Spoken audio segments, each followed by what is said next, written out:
Could Oklahoma's season be over before it starts? Maybe. I'll explain. As Sooners quarterback John Matir finds himself amidst a gambling investigation. What's up? My name is Matt Moscona. I'm the host of After Further Review on ESPN Radio in Baton Rouge, syndicated throughout the state of Louisiana. Also, the host of the Locked on LSU podcast and the publisher over at LouisianaSports.net. Welcome to Overtime with Matt Moscona, where I talk about things other than LSU and the Saints and things that I find interesting, of course, notably in the world of college football. Most people around college football now know the name John Matir. That might not have been the case 12 months ago because he was just sort of, I don't know, rationed off to the Pacific Northwest on a Washington State team without a conference. And quite honestly, when you're Washington State, you're playing a whack schedule. Nobody's paying attention to you. So nobody was paying attention to John Matir a year ago. But John Matir went and had himself a really, really good season at Washington State. He threw for 3,100 yards, 29 touchdowns, 7 picks. His QBR was over 70 for the Cougs. And then he enters the transfer portal and lands at Oklahoma. He was the third highest ranked player in the transfer portal, according to On3. It was Carson Beck, number 1, Nico Iamaleava, number 2, and then John Matir. When you look at Oklahoma, this was a 500 football team a season ago. They were 6-6. 6-6. The reason they're preseason number 18 in the country right now is because of John Matir.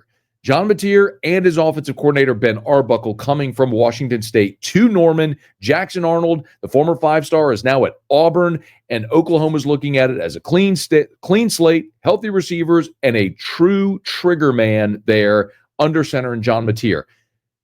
Unless John Matir isn't available, let me explain.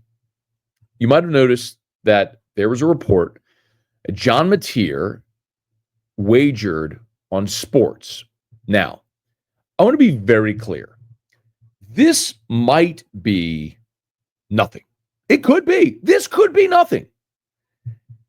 It also could be not nothing. Now, I understand that's a double negative, and I hate double negatives because I'm a grammar nerd. But I say it that way for emphasis because if you don't know the story, recently, some old Venmo activity for John Matir has popped up on social media. Someone went and looked at John Matir's Venmo history and found that several years ago, in 2022, John Matir, transactions from November 20th of 2022, John Matir sent multiple transactions to a Washington State teammate with the tag sports gambling. And in one of those tags in particular, in parentheses, it says sports gambling, and in parentheses, UCLA versus USC, November 20th, 2022. Again, could be nothing, but it might be something. For what it's worth, after this popped up, Oklahoma has said they are investigating, and John Matir put on social media a statement which reads, "The allegations I once participated in sports gambling are false. My previous Venmo descriptions did not accurately portray the transactions in question, but were instead inside jokes between me and my friends. I've never bet on sports. I understand the seriousness of the matter, but recognize that, taken out of context, those Venmo descriptions suggest otherwise. I can assure my teammates, coaches, and officials at the NCAA that I have not engaged in any sports gambling." Okay, maybe he hasn't. But I can also look at John Matir's Venmo history, and he very clearly says sports gambling and even parenthetically notes the game that he allegedly bet on. Now, if he did not do this through a sports betting app, it might be impossible to trace. There may be no way of connecting the dots and following the breadcrumbs to that transaction. But it could also go very badly for John Matir. I want to remind you of this. Hunter Deckers, who's currently trying to make the New Orleans Saints in the NFL, is a former Iowa State quarterback. He was the starting quarterback at Iowa State. And while he was the starting quarterback at Iowa State, there was a sports betting investigation in Iowa, and Hunter Deckers was one of 5 Iowa State football players that ended up pleading guilty to underage sports betting. That is, first of all, it's illegal underage, which was a problem. But then also sports betting is not allowed for student athletes or coaches by the NCAA.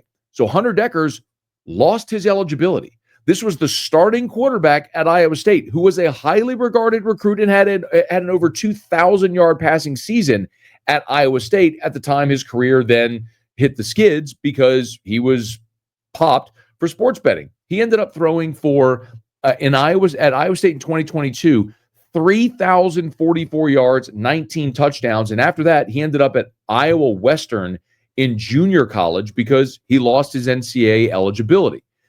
The NCAA and Washington State are going to investigate this John Matir situation. As a random aside, I'll say this. I use Venmo. I think most human beings under the age of 85 probably use Venmo or some cash app, Zelle, whatever it is. I have never understood why anyone would put a description in their transaction on Venmo. Who cares what anybody's spending their money on? I don't care what someone else is spending their money on. And I don't need you to know what I'm spending my money on. Every time I transact on Venmo all the time.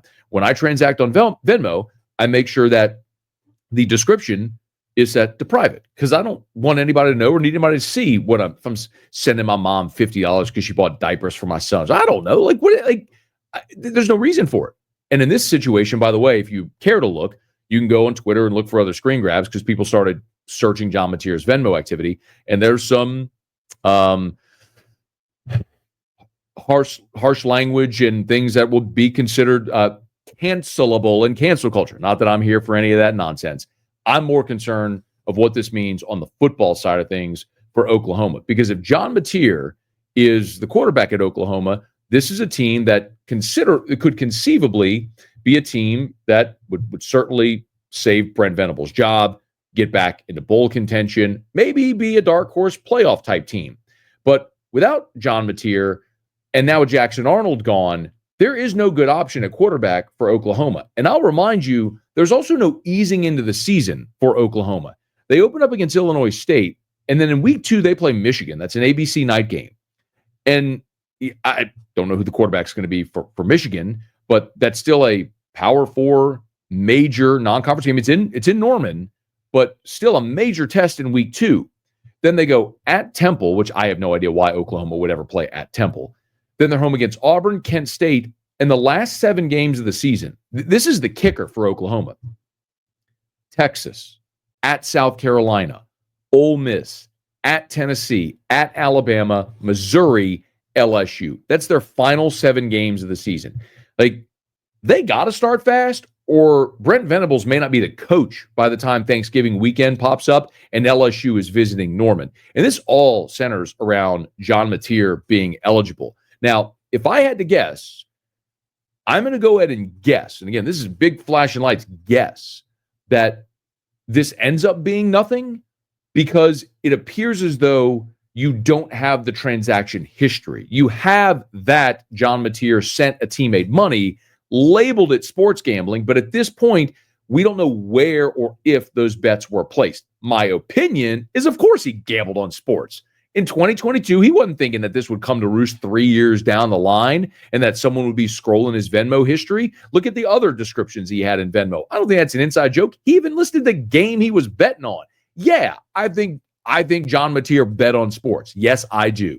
That's my opinion to hold that belief because why else would he put that on Venmo? What's the inside joke? Please explain how sports gambling is an inside joke for something else you would send money to your friend. Anyway, yes, I believe John Matir bet on sports.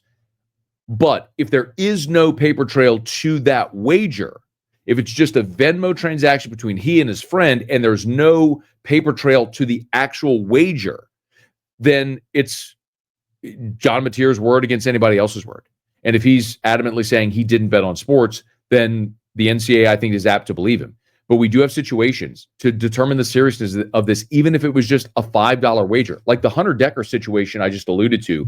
Hunter Decker's admitted to wagering $2,700, not on a single event, but on multiple events. $2,700 is not a lot of money. That's over a period of time.